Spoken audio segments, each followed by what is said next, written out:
emprisonnés comme des sardines dans l'immense cimetière de l'océan Atlantique.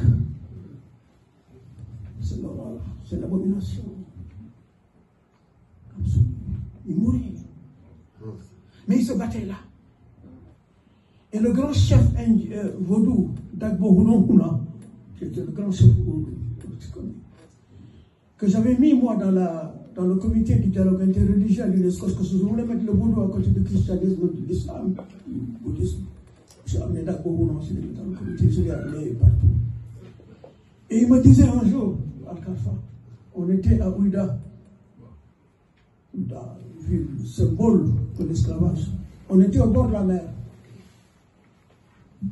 Et Dagbo, il le sait. Tout à l'heure, tu disais que quand Cabral rentrait quelque part, il y a quelque chose. Dagbo, moi je l'ai amené en Asie centrale, à Samarkand, je l'ai amené à Cuba, je l'ai amené. Mais quand Dagbo entrait quelque part, il avait des grands yeux rouges, il avait quelque chose. C'est très sérieux, Dagbo avec ça. Alors donc ce que je voulais dire simplement, je vais les raconter, c'est que nous avons mis à jour le premier fait de résistance culturelle de l'esclavage. C'est que nous avons vu que l'esclave, en fait, que les esclavagistes, leur faiblesse fondamentale, c'était le racisme. Qu'ils ont construit, littéralement, en invisibilisant, en déshumanisant l'homme africain. Donc, ils ne le voyaient plus. Et les esclaves ont compris.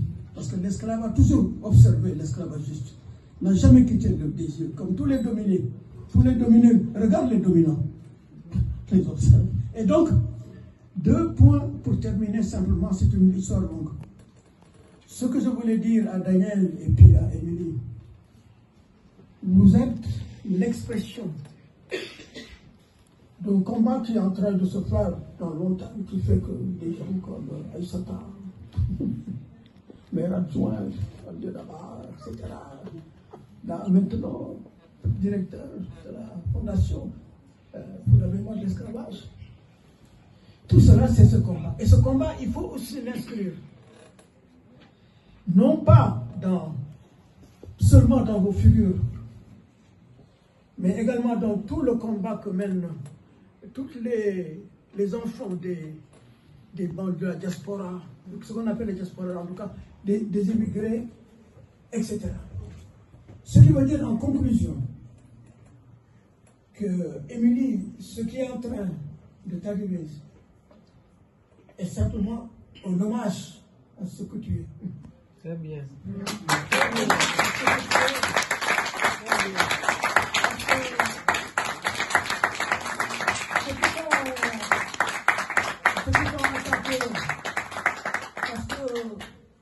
Et je le dis entre une réflexion, je la laisse à nous. Et c'est une réflexion que je fais parce que tu as pris une réflexion sur ce qui est en train de se passer à Gaza. On l'a réinterprété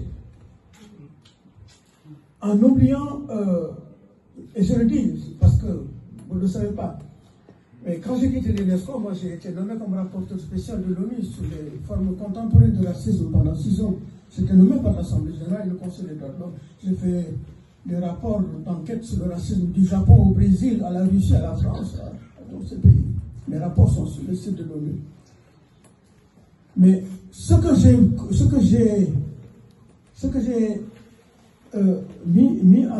découvert d'extrêmement important, c'est que